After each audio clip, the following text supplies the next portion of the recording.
Boa noite, pessoal. Vou esperar um pouquinho o pessoal entrar. Quem puder entrar e me confirmar se o áudio tá funcionando, se tá tudo certinho.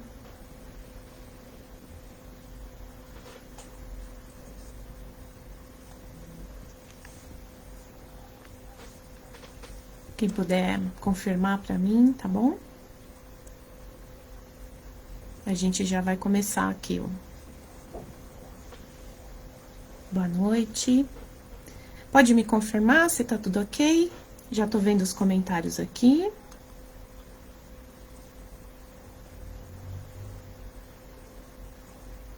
Áudio tudo ok. Obrigada, Maria Estela. Bom, vamos então começar a nossa preleção de hoje. O tema de hoje é expiação e arrependimento. E nós vamos agora fazer a nossa elevação, vamos fechar os nossos olhos. Quem quiser fechar os olhos, né? Vamos respirar profundamente. Vamos nos ligar aos nossos mentores individuais, nossos anjos da guarda, que estão sempre presentes conosco, nos auxiliam na nossa caminhada. Vamos nos ligar à nossa Mãe Maria, ela que nos acolhe, coloca em nós seu manto azul de proteção e, através do seu olhar amoroso, nos incentiva a continuar a nossa caminhada. Ela nos leva até seu Filho, Jesus, nosso mestre, nosso irmão, nosso guia e modelo. De mãos dadas a Jesus e de joelhos em espírito, vamos até o Pai da vida, o Criador. Agradecemos por tudo que somos, por tudo que temos, pelo pão material e pelo pão espiritual. Agradecemos o dom da vida e essa nossa encarnação. E assim vamos dizendo a oração que Jesus nos ensinou. Pai nosso que estais nos céus, santificado seja o vosso nome. Venha a nós o vosso reino, seja feita a vossa vontade, assim na terra como no céu. O pão nosso de cada dia nos dai hoje, perdoai as nossas ofensas, assim como nós perdoamos a quem nos tem ofendido. E não nos deixeis cair em tentações, mas livra-nos, Senhor, de todo mal. Que assim seja, graças a Deus e graças a Jesus. Então, boa noite a todos mais uma vez. Meu nome é Adriana, eu sou voluntária da Casa da Fraternidade Espírita Casa de Ismael. E hoje nós, dando continuidade a essa sequência de preleções virtuais, hoje eu vou falar sobre arrependimento e expiação. Na verdade, a gente gosta de usar muito a doutrina espírita na parte da consolação, né? Então, nós sabemos que a doutrina é a doutrina consoladora. Cristo veio com as suas palavras nos ensinar e nos consolar. Mas a gente, às vezes, não gosta muito de falar das expiações, né, e dos arrependimentos, porque é uma parte, digamos assim, dolorida, né? Então, dá uma cutucada na gente, né? Então, a gente às vezes fala, não quero falar sobre arrependimentos. Às vezes a gente quer passar pelas situações e não encarar de frente as coisas que nos causam sofrimento, né? Tem muita gente que sofre sem se arrepender. Geralmente, quando surgem os grandes males, né? Quem está passando por isso sempre fala, nossa, o que será que eu fiz, né? Tem gente que não tem essa consciência de saber, eu estou sofrendo por conta disso. Acha que às vezes é um castigo divino, Nossa, o que eu fiz? Deus está me castigando, né? Será que eu exagerei em alguma atitude? E muitas vezes, né, não é um castigo, na verdade, né? Muitas vezes não. Deus não castiga. Na verdade, a gente colhe aquilo que a gente planta. Pode ter sido plantado nessa vida, como pode ter sido plantado em outra vida. Então, a gente precisa analisar o porquê que a gente está sofrendo. Qual é a causa desse sofrimento? Deus, ele não aplica punições arbitrárias, muito pelo contrário. Deus é misericordioso, mas também ele é justo. Ou seja, quando a gente comete uma falta e se arrepende por essa falta, a gente, puxa vida, cometi uma falta e não foi legal aquilo que eu fiz. Eu me arrependi muito. O que acontece? A gente não vai mais voltar a fazer. Só que dependendo da falta que a gente cometeu, aquilo vai ter uma consequência. Então, tudo que a gente faz tem uma consequência. Então, a gente precisa reparar. Uma coisa é a gente se arrepender. A outra é a gente reparar os nossos erros, as nossas faltas. Então, são duas coisas. Não basta só se arrepender. A gente precisa reparar. E muitas vezes essa reparação é uma expiação. Nem todas as vezes, né? Às vezes a gente consegue se arrepender, consegue transformar aquela atitude negativa em atitudes positivas e acaba nem precisando expiar, né? Dependendo desse grau de consciência que a gente atinge. Geralmente, nós somos punidos naquilo que nós pecamos, né? No livro dos Espíritos, tem as perguntas na parte de expiação e arrependimento, né? Na questão 990, é perguntado assim, Kardec pergunta aos espíritos: o arrependimento tem lugar no estado corporal ou no estado espiritual? E a resposta é: no estado espiritual, mas ele pode também ter lugar no estado corporal, quando compreender bem a diferença do bem e do mal. Ou seja, quando a gente se arrepende, né, quando a gente tem esse arrependimento estando encarnado, quando a gente começa a perceber essa diferença entre o bem e o mal. Então, é aquilo que eu comentei no começo. Puxa, eu errei. Como eu sei que eu errei? Porque o que apitou dentro de mim? A minha consciência. Então, se a minha consciência apitou dentro de mim, é que eu estou começando a perceber mais e mais essa diferença entre o bem e o mal. Então, e quanto mais a gente vai percebendo, quanto mais a nossa consciência vai se abrindo, mais eu vou ficando sensível a isso, ao bem e ao mal.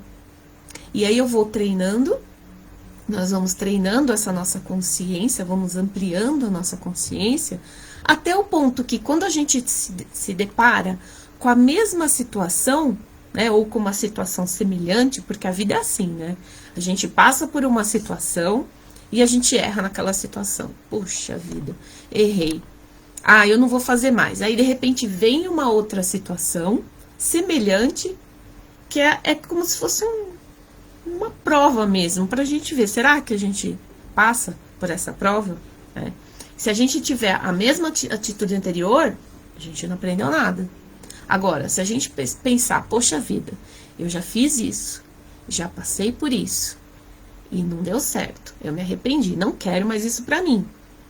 Então, aí, o que acontece? A minha consciência já conseguindo discernir entre o bem e o mal.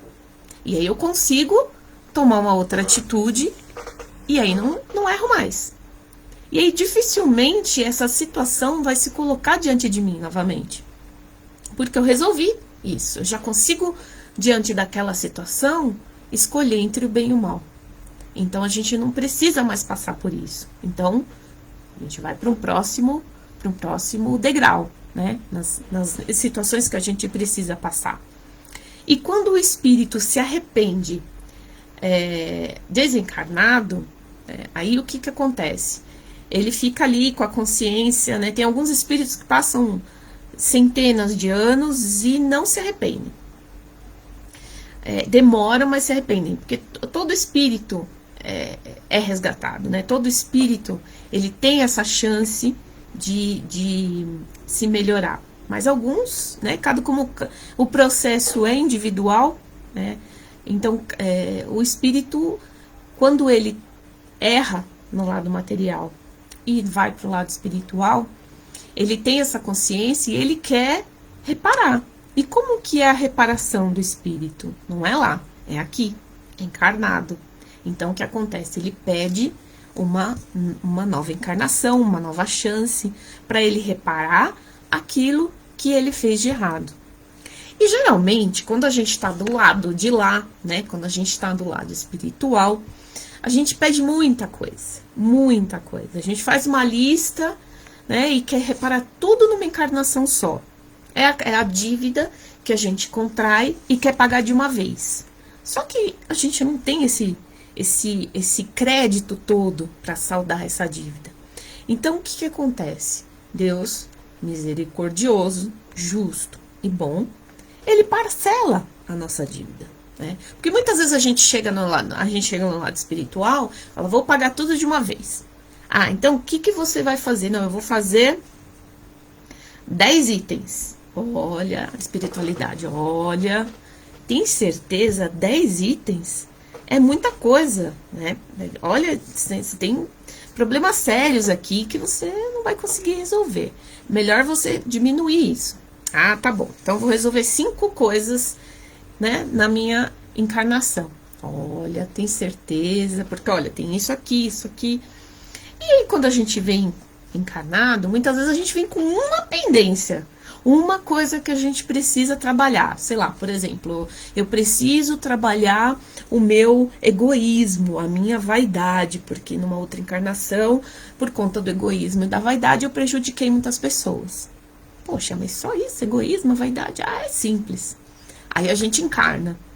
Aí quando chega aqui, começam as provas virem, né? Quando a gente já chega naquele momento de enfrentar as situações, aí a gente implora, fala, meu Senhor, me auxilie, me tire desse sofrimento. Então é assim, imagina se a gente se fosse dado a nós tudo aquilo que a gente pede na espiritualidade. Então, pela misericórdia divina, tudo aquilo que a gente precisa passar ainda é parcelado, é feito com muito amor, é feito com muita possibilidade de ensinamento. É que às vezes a gente está no meio de algumas situações, a gente não consegue observar o ensinamento que aquela situação apresenta. Só que aí quando passa aquela situação e a gente olha para trás, quando a gente consegue realmente passar por aquela situação e aprender naquela situação, né? Geralmente a gente aprende na situação de dor, na grande maioria, né? São as nossas maiores evoluções como ser humano. A gente olha para trás e fala, nossa, quando eu entrei nessa situação, eu era de uma maneira. E agora que eu tô saindo de uma outra maneira. A dor transforma, né? A gente já teve até uma palestra aqui na Casa de Ismael que a gente falou sobre a dor. Né? Então, a dor transforma. Claro que a gente gostaria de transformar apenas pelo conhecimento, mas a gente ainda não está nesse nível de evolução. A gente acaba sofrendo grandes transformações mesmo pela dor.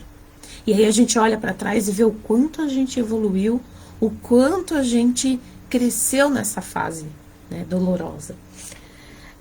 A gente tem 3 etapas, né, que é o arrependimento, a expiação e a reparação. O arrependimento, ele é muito importante, porque assim, tem espírito que não se arrepende. Sofre e não se arrepende, né? Não tem aquela consciência. Acaba achando que Deus é cruel, Deus é um Deus punitivo, que ele não fez, o que ele fez para merecer tal coisa. Né? Então ele não consegue nem enxergar as próprias atitudes. Então, o arrependimento é o primeiro passo para essa transformação.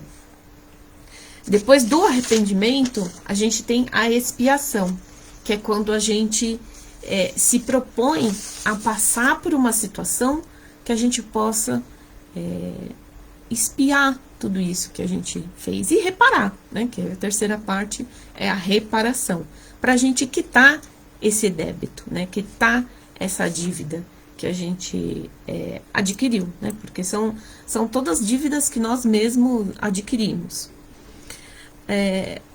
Na questão 997 aqui,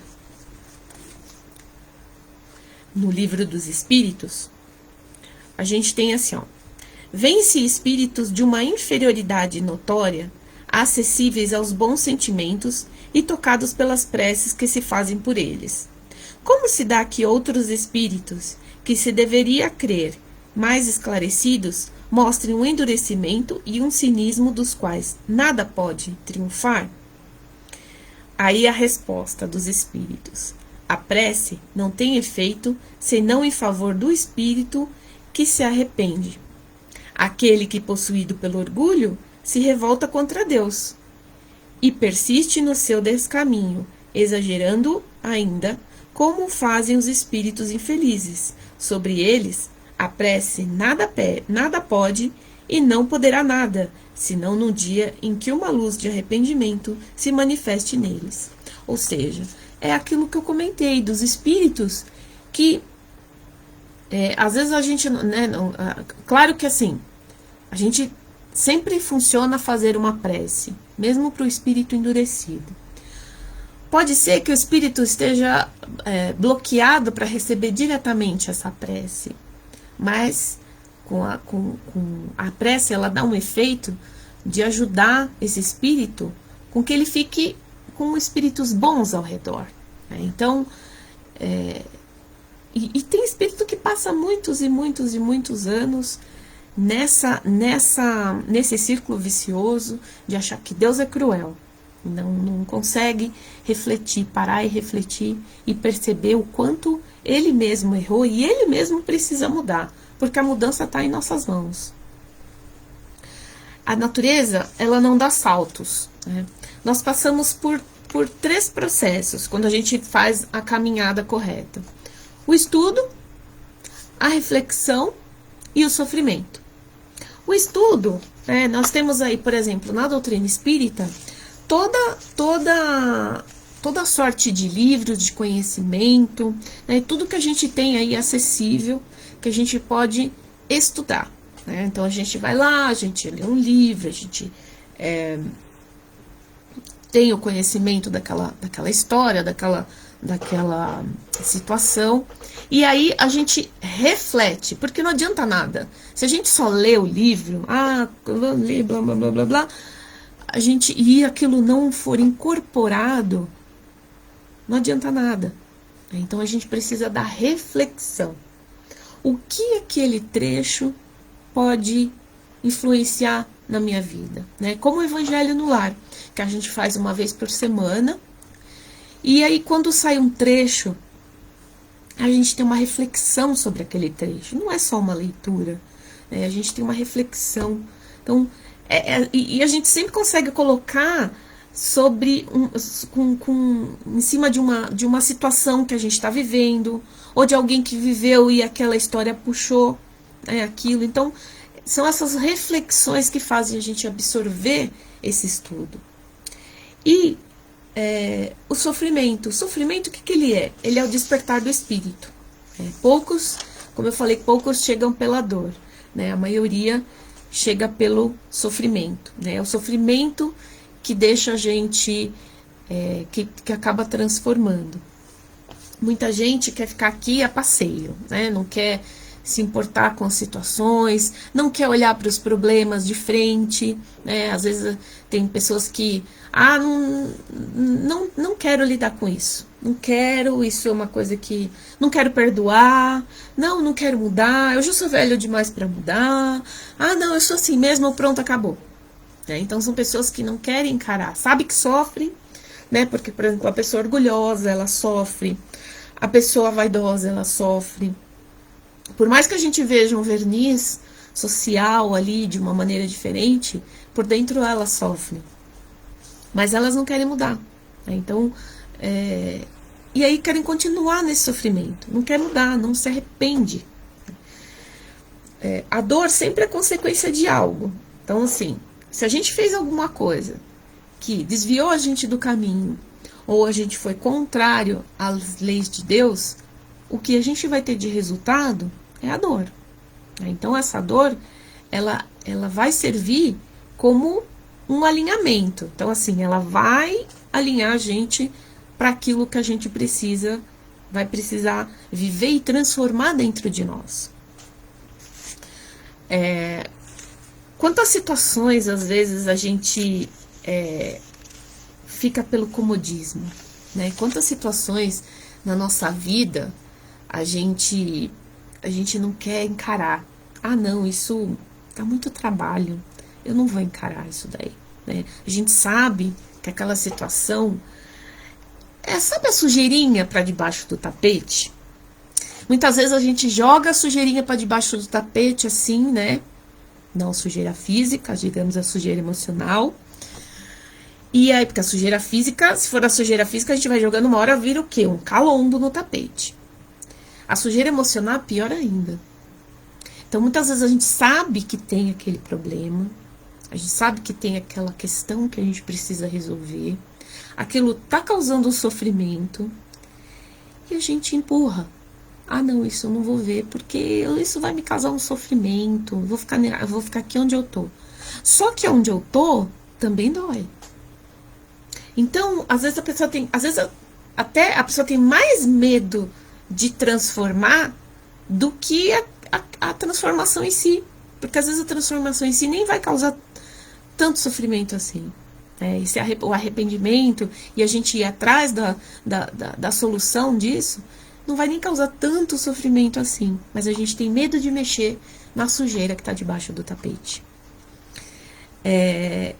E errar, gente, errar faz parte do processo. Às vezes quando a gente cresce espiritualmente, a gente vai percebendo os nossos erros, né? E a gente vai encarando nossos erros de uma maneira madura. Antes, a gente encara, assim, né, quando a gente tem uma imaturidade, a gente encara nossos problemas muito com culpa. Ai, meu Deus, minha culpa, minha culpa, minha culpa. Tem gente que passa anos na culpa. E a culpa, às vezes, cega a pessoa de uma maneira que ela não consegue enxergar que ela pode sair daquela situação. Então, nós somos seres imperfeitos. Nós erramos. Errar faz parte do processo. É claro que assim, nada impede da gente se lamentar, da gente chorar, da gente ficar triste, frustrado, às vezes com raiva. Isso faz parte do processo.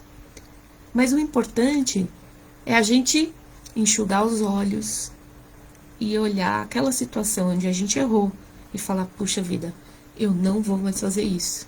Eu aprendi com essa situação. Eu me arrependi. E agora eu vou fazer diferente. Então, enquanto a gente não acertar essas situações, a gente vai reescrevendo a história da nossa vida.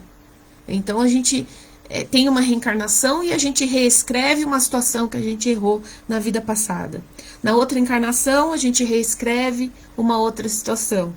Então, a gente precisa ter começar a ter essa consciência de olhar para as nossas situações, aprender com os nossos erros, se arrepender daquilo que a gente fez de errado e mudar o nosso caminho, não se perder pela culpa, não ficar agarrado na culpa, porque a culpa é como se fosse aquele graveto que fica parado no rio, quando tem um rio e ele para na pedra e não sai de jeito nenhum. A culpa é isso, a gente não movimenta, a gente fica preso muitas vezes numa coisa que ficou lá atrás. Então, ela não resolve, a gente precisa o quê? Deixar seguir, deixar fluir e não repetir o nosso erro, né? A gente precisa também aprender, ter sabedoria, né? Que de a gente nunca diminuir a dor do outro. Então, a gente tem que tomar muito cuidado, porque às vezes a gente escuta uma história, ou a gente quer auxiliar, né, alguém, e a pessoa conta uma situação que às vezes para nós, assim, não parece ser muito assim, mas para o outro tá doendo muito. Então a gente precisa tomar cuidado, porque cada um sabe, né, aonde ele aperta o sapato. E a gente também não pode entrar na questão do coitadinho. Precisamos tomar muito cuidado com essa questão, né, coitadinho, aconteceu isso, coitadinho, né, porque cada um tem a sua própria história, cada um tem a sua própria evolução. Isso não impede a gente de ajudar, são duas coisas diferentes. Então, quando a gente vê uma situação, né, de uma pessoa que está passando por uma situação complicada, a gente não pode simplesmente falar assim, não, essa é a história dele, ele que se vire com a história dele. Se eu puder auxiliar, porque aí entra o quê? Entra a minha fraternidade, entra a caridade. Eu posso ajudar de diversas maneiras. Não é porque ele está passando por uma situação complicada que eu simplesmente vou falar, não, Deus quis assim, e tudo bem. Nós também temos que fazer a nossa parte. Então, o arrependimento, ele é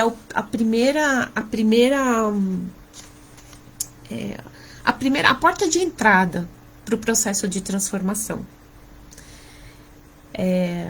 Vamos, então, fechar os nossos olhos, respirar profundamente.